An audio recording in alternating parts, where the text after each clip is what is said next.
Bienvenue dans ce nouvel épisode de Rendez-vous en travail inconnu. Cette semaine, c'est Thierry qui va nous parler de son métier de développeur informatique. Thierry va vous donner beaucoup de conseils par rapport à ce métier-là et également par rapport au métier de freelance. C'est un épisode un peu plus court que d'habitude mais qui va à l'essentiel. J'espère qu'il va vous plaire. Bonjour à tous et bienvenue dans ce nouvel épisode de Rendez-vous en travail inconnu. Aujourd'hui, je suis avec Thierry. Bonjour Thierry. Bonjour Jérémy. Donc Thierry, peux-tu te présenter un peu à nos auditeurs ? Bien sûr. Alors en quelques mots, j'ai 40 ans, je suis marié, je suis papa de 2 petites filles et je me définis comme un passionné d'informatique sans pour autant être un geek. D'accord, et si je ne me trompe pas, l'informatique justement c'est ton métier, c'est bien ça ? Oui, alors en fait j'ai plusieurs activités. D'abord je suis rédacteur dans plusieurs médias et magazines comme développer.com ou programmer. Je suis aussi professeur de génie logiciel à l'ESUA, qui est une grande école d'ingénieurs. Depuis plusieurs années, j'ai même une activité dans l'édition d'outils pour le management et la communication, à travers un site qui s'appelle profilcad.com. Et surtout, et c'est l'objet de cette interview, la raison pour laquelle on discute, je suis consultant freelance en génie logiciel, principalement dans l'écosystème Java. D'accord. Avant de rentrer un peu plus dans le détail de ton métier, déjà tu as fait quoi comme parcours scolaire pour arriver à ça ? Alors j'ai un parcours relativement classique. D'abord j'ai passé un bac S avec des options techniques, c'est ce qu'on appelait l'ancien bac E à l'époque. Ensuite j'ai intégré l'ESIA, qui est une grande école d'ingénieurs sur Paris en 5 ans et où j'ai également fait un master spécialisé. Et puis une fois que j'ai eu mon diplôme en poche, j'ai commencé en tant que développeur dans le monde du travail, comme on dit. D'abord comme développeur junior, puis expérimenté et au bout de quelques années comme senior. Et puis environ après 9 ans, j'ai eu le choix de passer soit expert, soit architecte, et c'est cette seconde voie que j'ai choisie. Et puis enfin, il y a environ 7 ans, je suis devenu freelance, donc j'ai créé ma société, je suis passé à mon compte. Ok, et le choix de ton école, comment il s'est fait ? Parce que tu as quand même plusieurs choix, je pense, en France, non ? Tu n'avais pas qu'une école à l'époque. Ouais, il y a pas mal de choix. D'abord, pour bien comprendre comment moi j'ai fait mon choix, je dois préciser que j'ai eu la chance d'avoir un ordinateur à la maison avant même de savoir marcher. Et qu'au lycée, je passais vraiment beaucoup de temps dessus. Du temps pour le monter, le démonter dans tous les sens, tester les logiciels, faire des petits programmes, et puis des jeux, bien sûr, on va pas se mentir. Et puis, à aucun moment, j'avais pensé que cet objet qui était devenu mon quotidien pouvait correspondre à un métier un peu plus tard. Et puis, un samedi, à l'occasion d'un salon post-bac dans mon lycée, j'ai rencontré des gens de mon école et j'ai tout de suite été séduit par la plaquette et par les valeurs qui étaient mises en avant, donc par l'ESUA, donc l'École supérieure d'informatique électronique et automatique. Il faut savoir que c'est une école qui a été créée au milieu du siècle dernier, donc qui est quand même assez vieille et qui est vraiment très reconnue sur le marché. Et c'est une école qui a une particularité qui est qu'elle accorde beaucoup d'importance à la formation humaine. D'accord, par formation humaine, t'entends quoi toi ? Alors on va avoir tout ce qui est sciences de l'ingénieur, la communication, mais savoir aussi respecter les gens, se souvenir qu'on ne travaille pas qu'avec des machines, mais aussi avec des personnes, et tout ce qui va avec, bien sûr. Ok, et ça, c'est pas le cas dans d'autres écoles, donc ? Ou peut-être moins le cas ? Alors, c'est pas forcément aussi marqué dans toutes les écoles, effectivement. C'était vraiment une des valeurs très importantes dès l'origine de l'école dans les années 50. D'accord, et plus globalement, comment se passaient tes études durant ces années-là ? Alors, il faut savoir que l'ESIA, c'est une école en prépa intégrée, donc ça veut dire qu'on peut y accéder soit à la sortie du bac, soit après avoir fait 2 ans en prépa. Donc pour ma part, j'ai intégré directement après le bac. Là, les cours sont relativement généralistes par rapport à une prépa classique pendant les 2 premières années. Donc on va faire des maths, de l'analyse, de l'algèbre, de la physique. Tout ça, ça va être malgré tout orienté informatique, puisque c'est l'école. Suite à ça, on entre dans le cycle ingénieur. Là, on en a pour 3 ans et on va pouvoir choisir des dominantes. Pour ma part, j'ai choisi les dominantes web et intelligence artificielle. Sachant que le web, c'est quelque chose que j'ai découvert en arrivant à l'école. C'était une révélation le jour où j'ai ouvert mon premier navigateur. C'était en quelle année, rappelle-nous ? Parce que tu ne l'as pas dit. Alors, je ne l'ai pas dit. Je suis entré à l'école en 96. Ouais, donc l'informatique était bien moins développée qu'aujourd'hui, quoi. Voilà, clairement, tout le monde n'avait pas un ordinateur à la maison. Internet, c'était balbutiant. J'étais, dans mon école, une des premières personnes à y croire. Et je pense que le pari était gagnant. Et en ce qui concerne l'IA, bon, de toute façon, c'était un sujet qui me passionne depuis que je suis petit. Je suis fan de science-fiction, donc c'était vraiment une évidence pour moi. D'accord, tu parles dominante web, dominante IA, il y avait quoi d'autre comme dominante que tu aurais pu choisir à l'époque? Alors, bien que ce soit une école en informatique, il y a des dominantes en management, par exemple. Ouais. Il va y avoir des dominantes plus électroniques, plus automatiques. Il va y avoir de la robotique aussi. Il va y avoir des dominantes en sécurité. Il y a dans le parcours de l'école, je crois, une quinzaine de dominantes possibles, sachant que tu es invité à en choisir une ou deux. Ok. Et donc cette école, c'est une école qui était privée, je pense, donc forcément il y avait un coût derrière, non? Oui, alors c'est une école privée comme la plupart des écoles d'ingénieurs. Clairement, c'est un peu cher, on va pas se mentir, pour une école comme l'ESIA. Aujourd'hui, en 2018, au moment où on fait cette interview, on est à peu près à 10 000 euros par an de frais de scolarité. Donc pour 5 ans, ça fait 50 000 euros. À ça, tu peux éventuellement ajouter le coût d'un appart sur Paris si tu viens de province. Et la plupart des élèves dessus, en fait, vont tout simplement faire un prêt étudiant que les banques consentent relativement facilement à donner, sachant que c'est rentabilisé après ton diplôme en 3-4 ans maximum. D'accord, 3-4 ans de travail pour rentabiliser ta formation en fait. Voilà, c'est ça. D'accord. Ok.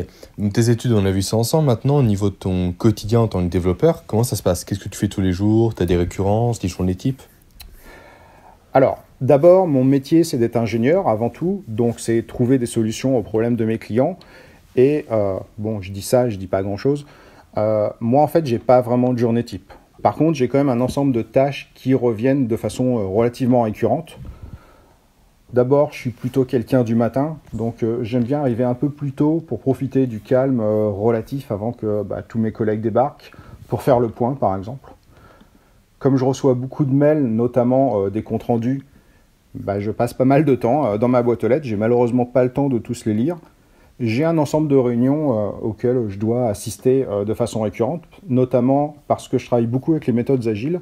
Il y a une réunion qui s'appelle le stand-up, qui se déroule tous les jours, généralement le matin, qui se déroule debout et qui dure une quinzaine de minutes. Et ça, j'en ai une par projet et par équipe.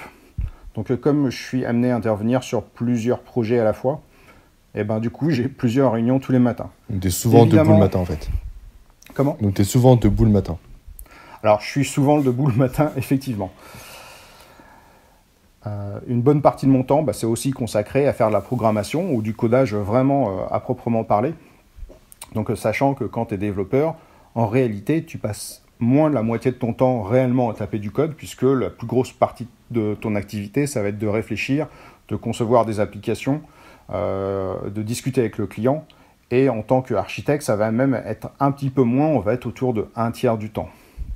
Alors la plupart du temps, quand je développe, je vais le faire plutôt en binôme.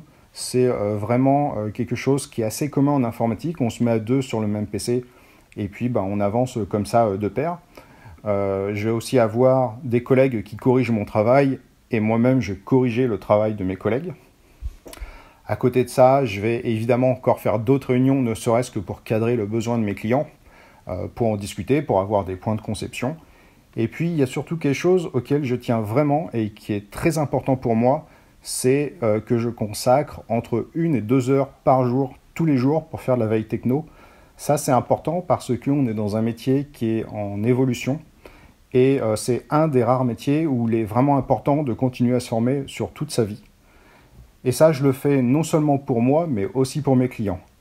Et puis enfin, et peut-être parce que je suis aussi un petit peu accro, je fais pas mal de pauses café. D'abord pour la caféine, mais aussi parce que ça permet de faire des rencontres informelles avec des personnes d'autres équipes, d'autres développeurs ou d'autres chefs de projet que j'aurais pas eu l'occasion de voir sans avoir provoqué une réunion vraiment pour ça. Donc ça peut être un petit moment de convivialité. D'accord. La veille, rapidement, pour ceux qui ne le savent pas, tout simplement, c'est le fait de te tenir informé des nouveautés, c'est ça? Voilà, exactement. Dans ce monde-là, il y a des nouveautés quasiment tous les jours dans l'informatique. On aurait même tendance à dire que le rythme des nouveautés a plutôt tendance à s'accélérer. Donc aujourd'hui, c'est indispensable de se tenir au courant, de faire de la veille techno. Et tu l'as fait comment cette veille, toi, en fait? Alors, il y a plusieurs façons de le faire. Le plus simple, je dirais, c'est d'aller sur les sites dédiés. les sites d'actualité ou les tutoriels. Donc en France, on a la chance d'avoir développé.com par exemple, qui est la plus grosse plateforme francophone dédiée au développement. On peut aussi consulter des magazines spécialisés comme Développer. À côté de ça, on peut participer en tant que spectateur ou en tant que participant à des user groups. Par exemple, sur Paris, on a le Paris Java User Group qui est consacré, comme son nom l'indique, au langage Java. On a différents meet-up, des meet-up JavaScript, des meet-up Meteor, etc. Concrètement, il y a quasiment un meet-up par jour dans toutes les technos. Donc c'est vraiment très facile d'assister à des conférences et de se former. On va aussi avoir pas mal de podcasts qui sont très intéressants. Je pense notamment au Cascodeur en français ou au Rendez-vous Tech qui est un petit peu plus généraliste. Et puis on va avoir des chaînes sur YouTube, notamment Graphicart en français qui propose plus de 300 vidéos, ou même des chaînes en anglais comme Level Up. D'ailleurs, j'en profite pour leur adresser à toutes ces personnes un grand merci parce que ça fait vraiment progresser. Et c'est un grand merci à eux, quoi, vraiment. Et puis enfin, depuis quelques années, je dirais, je me suis abonné à pas mal de comptes sur Twitter par rapport à des personnes qui diffusent des informations, des sociétés ou des évangélistes. Et ne serait-ce que de les suivre, ça me permet d'avoir une revue de presse qui arrive directement sur mon téléphone le matin. Ok, tu parles de podcasts, de chaînes YouTube, ça c'est dédié uniquement pour des connaisseurs ou des amateurs peuvent consommer le contenu qui est présent? Alors un peu des deux. Je dirais que la qualité d'une bonne chaîne, ça va être de pouvoir proposer des contenus qui peuvent paraître accessibles pour les débutants et s'ils s'accrochent, ils vont en suivre plusieurs et là, il va y avoir une montée au niveau des niveaux. Du coup, tu vas commencer par quelque chose qui peut paraître un peu facile et après 3 ou 4 épisodes, tu vas arriver sur des concepts sans t'en rendre compte qui seront vraiment difficiles. Donc une personne qui est débutante peut parfaitement se former au codage sur ça et ces moyens-là, quoi, avec ces moyens-là plutôt. Oui, exactement. Alors ça va pas forcément tout faire, mais clairement, aujourd'hui, juste en écoutant des chaînes sur YouTube, enfin en visionnant des chaînes sur YouTube, tu vas déjà pouvoir atteindre un certain niveau en tout cas. D'accord. Maintenant, j'aimerais que tu me dises pourquoi tu es devenu freelance en fait. Pourquoi tu n'as pas continué avec un métier salarié? Ça, je dirais que c'est la grande question. Je dois dire que j'ai eu plusieurs fois l'opportunité de le faire, et puis j'avais pas trop osé le faire pour différentes bonnes raisons. Et puis un jour, j'ai franchi le pas, peut-être même à un moment où c'était le moins évident pour moi, puisque je venais d'avoir un enfant, j'étais pas très stable au niveau financier. Ce qui est sûr en tout cas, c'est que faut pas le faire pour l'argent. Si j'ai un conseil à des gens qui voudraient devenir freelance, c'est pas pour l'argent qu'on doit le faire. Même si c'est vrai qu'on gagne plus, on va pas se mentir. On gagne plus, mais on gagne aussi les risques et les contraintes. Je pense que la plupart des gens qui deviennent freelance, en tout cas dans l'informatique, c'est surtout pour un ras-le-bol des sociétés de services, donc les fameuses SS2I ou ESN. Mmh. C'est aussi pour la liberté que ça apporte, hein, ça s'appelle freelance, c'est pas pour rien. La liberté dans le choix de mes missions, de mes clients, la liberté de prendre du temps pour mes projets perso ou même des projets communautaires, la liberté d'acheter mon propre matériel pour travailler dans les conditions vraiment idéales. Si j'ai envie d'un PC un peu cher, je vais tout simplement dans la boutique du coin et puis je me fais plaisir. La liberté aussi de pouvoir assister à des conférences ou des formations sans avoir à passer par des processus un peu lourds comme le DIF ou d'autres systèmes. Mmh. D'accord. Et donc, justement, pour devenir freelance, tu as des choses précises à respecter, tu as des étapes à respecter?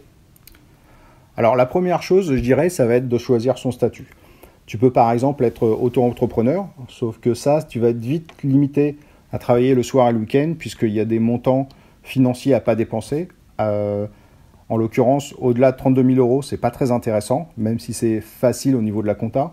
La plupart des développeurs en informatique qui passent freelance vont plutôt choisir un statut en SARL, EURL, SAS, quelque chose comme ça. Je pense que la toute première étape après ça, ça va être directement d'engager un bon comptable. Si on ne sait pas à qui s'adresser, le plus simple, c'est certainement de demander à des collègues freelance qui ont déjà franchi le cap. Donc par exemple, moi, on m'avait conseillé le cabinet Eco et j'en suis vraiment content. En même temps, faut aller dans sa banque pour ouvrir un compte pro, parce que évidemment, sans ça, tu ne vas pas aller bien loin. Et surtout, il faut créer et déposer les statuts de la société. Ça peut être un petit peu compliqué en termes de formalité pour des gens d'informatique qui n'ont pas trop l'habitude d'en faire. On peut se faire accompagner, par exemple, dans mon cas, c'est mon comptable qui l'a fait pour moi, et ça lui a pris seulement quelques heures. Ok. Tu parles d'une limite à 32 000 euros, elle est rapidement atteinte cette limite? Alors, elle est rapidement atteinte parce que, grosso modo, tu travailles 20 jours par mois. Toi, tu factures tes clients à entre 300 et 500 euros en tant que débutant. Donc, imaginons que tu es à 300 euros par mois. Imaginons que tu es à 300 euros par jour. Donc, sur 20 jours, tu es déjà à 6 000. Pour atteindre 32 000 euros, tu vois que tu vas quand même les atteindre assez vite. En tout cas, tu vas clairement pas finir l'année comme ça. D'accord. Et tes clients, ce sont qui? Alors principalement, ça va être des startups, surtout pour des missions d'audit. Je vais beaucoup travailler avec les sociétés du CAC 40. Ça, c'est une spécificité parce que je travaille avec le langage Java et son écosystème et que c'est un langage qui nécessite des investissements un peu lourds. Donc, on est vite sur des sociétés du CAC 40. Et le plus gros de mes clients, ça va être des SS2I ou des cabinets de recrutement avec qui je travaille plutôt en tant qu'intermédiaire. En fait, ils trouvent des missions pour moi et en échange, ils prennent une commission. D'accord. C'est répandu comme fonctionnement, ça? Alors, c'est très très répandu. Je dirais que c'est quasiment même impossible de travailler sans ça. Sur une dizaine de missions, allez, si je fais une mission en direct dans une entreprise du CAC 40, je vais en faire 9 en passant par des SS2I. Ah oui, effectivement, ouais. Et justement, en termes de nombre de clients par an, t'en as combien en général? Alors, je vais avoir plusieurs types de missions. Des petites, de 2-3 jours. Ça, je vais en faire 2 ou 3 par an. C'est plus sur opportunité quand le besoin se fait sentir. Et puis, je vais faire surtout une grosse mission par an qui va durer en moyenne 1 an, donc toute l'année. Alors, des fois, ça dure que 6 mois, des fois, ça dure 1 an et demi. Et en moyenne, on va se retrouver sur du 1 an. Et au niveau de la facturation, ça se passe comment alors? Alors, au niveau de la facturation, ça va dépendre des freelances. Pour ma part, je facture à la journée. Donc, c'est tout simple. À la fin du mois, je regarde mon agenda, je compte le nombre de jours que j'ai consacré à chacun de mes clients, et puis je les facture en conséquence. Là, les clients, eux, ensuite, ils vont me payer à 45 jours fin du mois. Donc, fin du mois, ça veut dire que je viens de passer mon mois, et ils vont me payer encore 45 jours après. Donc, ça peut être un peu long. Par-dessus ça, va falloir payer les intermédiaires, donc les fameuses SS2I dont je parlais tout à l'heure. Donc ça, faut compter 20% de commission qui part direct. Certains freelances vont aussi souscrire une assurance pro. Dans mon métier, il n'y a pas forcément besoin, mais de temps en temps, les clients l'exigent. Certains vont aussi prendre une assurance invalidité. Il ne faut pas oublier que quand tu es freelance, tu n'es plus au régime général, tu es au RSI. On peut aussi souscrire une assurance pour les impayés. Et malheureusement, ça arrive d'en avoir besoin. On peut aussi prendre une société qui va te faire de l'avance de trésorerie. Donc là, c'est surtout quand on te paye à 45 jours au début de ton activité. Ce n'est pas forcément évident.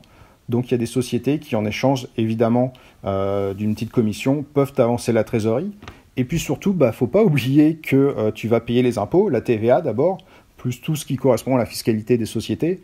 Et ça, à la fin, les impôts à eux seuls, ça représente un petit peu moins de 50% de tes revenus. 50%?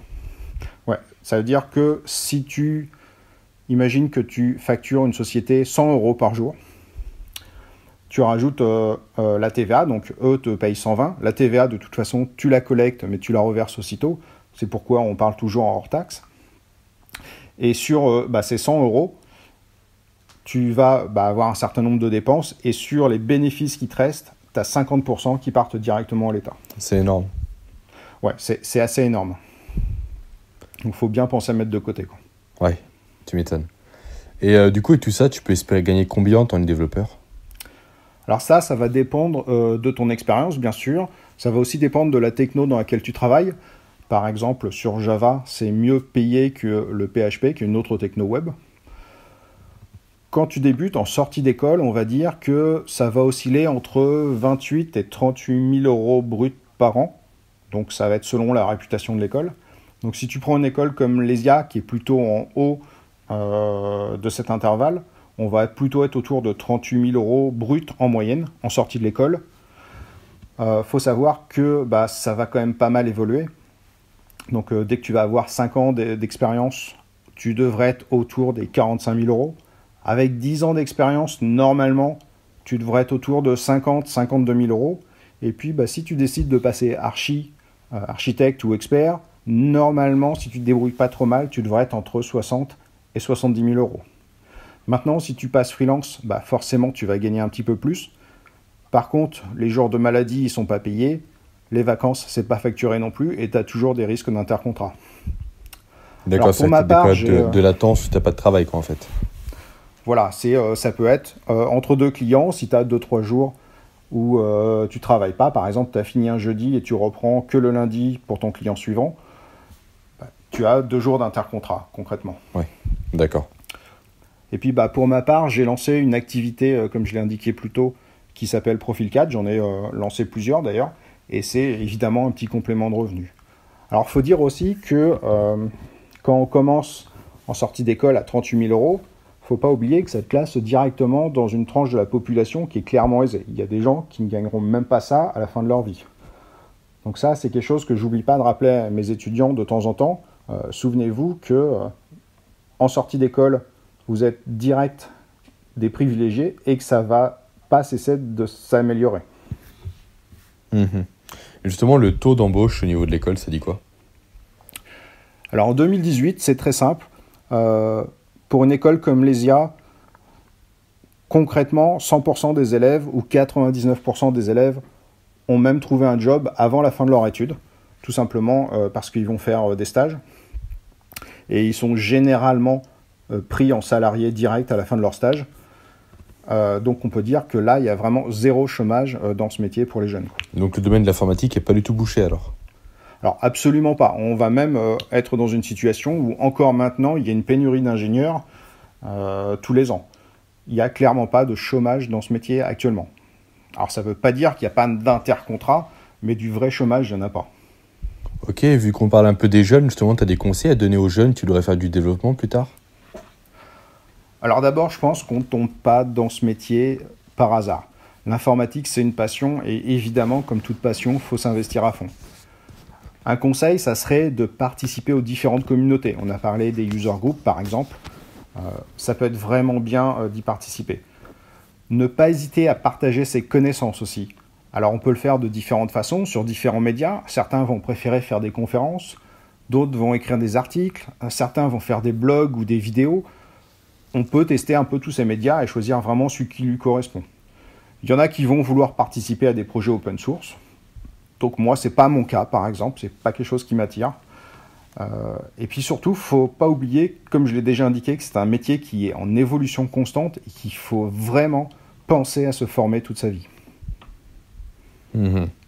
Et pour les personnes qui veulent s'orienter plus sur un métier de freelance, tu as des conseils en plus à rajouter?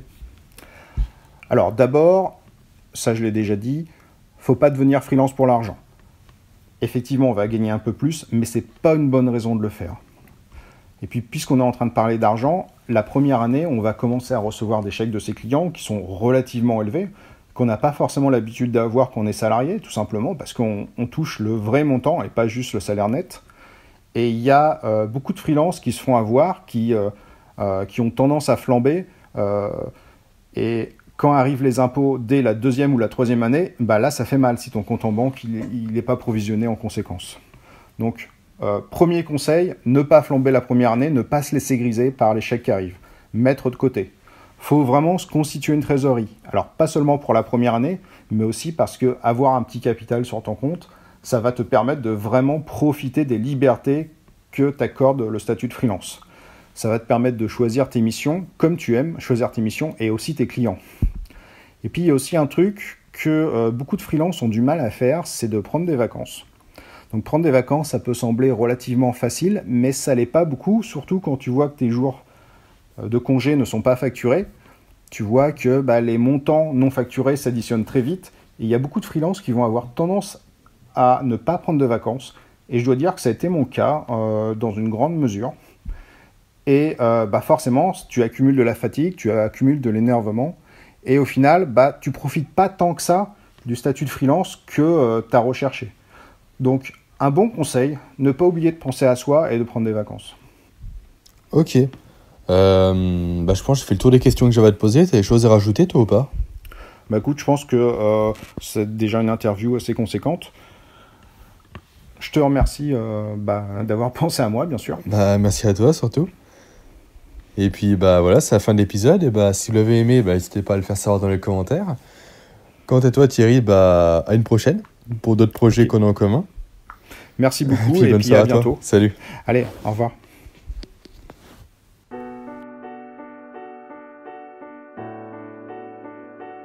Et voilà, ce nouvel épisode de Rendez-vous en travail inconnu est maintenant terminé.